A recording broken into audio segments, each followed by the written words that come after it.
నుంచి Rajendra Nagar veterinary college నుంచి NSS camp 7 రోజుల ఎన్ఎస్ఎస్ క్యాంప్ చేయటానికి కోసం పిల్లల్ని ఫైనల్ ఇయర్ పిల్లలకి ఒక 2 days అయితే వాళ్ళ డిగ్రీ అయిపోతుంది. దానిలో భాగంగానే ఈ ట్రైనింగ్ కోసం ఇక్కడ తీసుకొచ్చాము ఎన్ఎస్ఎస్ క్యాంప్ కింద. సో ఈ క్యాంపులో ఒక మొత్తం పెద్దపల్లి డిస్టిక్లో ఒక 60 నుంచి 70 గ్రామాలను కవర్ చేస్తున్నాం. సో ఈ సదవకాశాన్ని ఉపయోగించుకొని రైతులందరూ మీ పశువులు తీసుకొచ్చి ఏమేమి బాగాలేదో చూపెట్టుకొని ట్రీట్మెంట్ ఇప్పించుకోవాల్సిందిగా కోరుతున్నాం. మా గ్రామంలో ఇది మొదటిసారి అనుకుంటాం, ఇంతమంది స్టూడెంట్స్ వచ్చి ప్రొఫెసర్ వచ్చి ఈ క్యాంపు ఏర్పడి మొదటిసారి. మా సుద్దల గ్రామం అంటే పాడి పశు సంపదలో నెంబర్ 1. పెద్దపల్లి డిస్ట్రిక్ట్ కాకుండా కరీంనగర్ ఉమ్మడి డిస్ట్రిక్ట్ ఉన్నప్పుడే నెంబర్ 1 ఉన్నది. అందరూ రైతులు, ప్రతి ఒక్క రైతు ఏం చేయడం, ఒక పాడి సంపదలు, ఒక ఆవును పెంచుకొని దాంతో వచ్చే దిగుబడి, ఆ పేడ ద్వారా కానీ పాల ద్వారా ప్రతి ఒక్క దాని ద్వారా దిగుబడి వస్తుంది. చాలా మంచిది.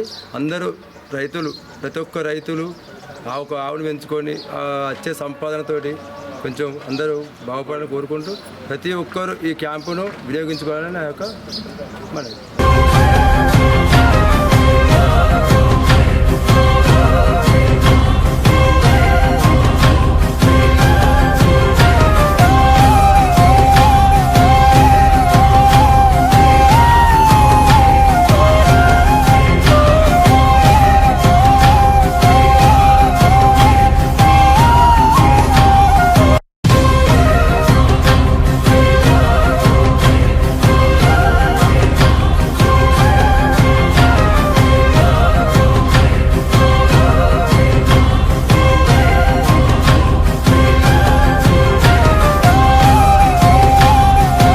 నేను గొట్ట మహేష్ 9వ ward councillor, All Indian Forward Bloc అభ్యర్థిగా పోటీ చేస్తున్నా. ఈ ప్రెస్ మీట్ ముఖ్య ఉద్దేశం ఏంటంటే, సుల్తానాబాద్ 9వ వార్డుల కౌన్సిలర్గా నన్ను గెలిపిస్తే నేను కొన్ని హామీలు ఇస్తానని చెప్పి తెలియజేయడం కోసం ఈ ప్రెస్ మీట్ పెడుతున్నా.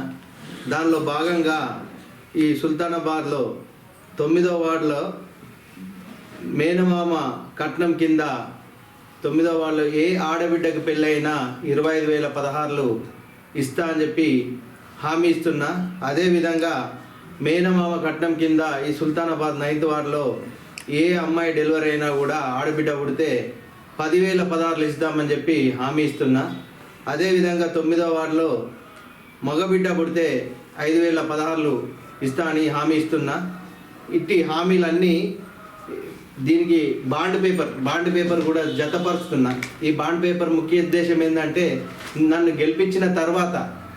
గెలిపించిన తర్వాత ఈ ఒక్క హామీని నేను ఏదైనా మిస్యూజ్ అంటే ఇవ్వకుండా ఉన్నప్పుడు ఈ పదవి అప్పటిదప్పుడే నేను రాజీనామా చేసి పక్కకు తొలగిపోతా అని చెప్పి నేను మీకు మాట ఇస్తున్నా, ప్రామిస్ చేస్తున్నా.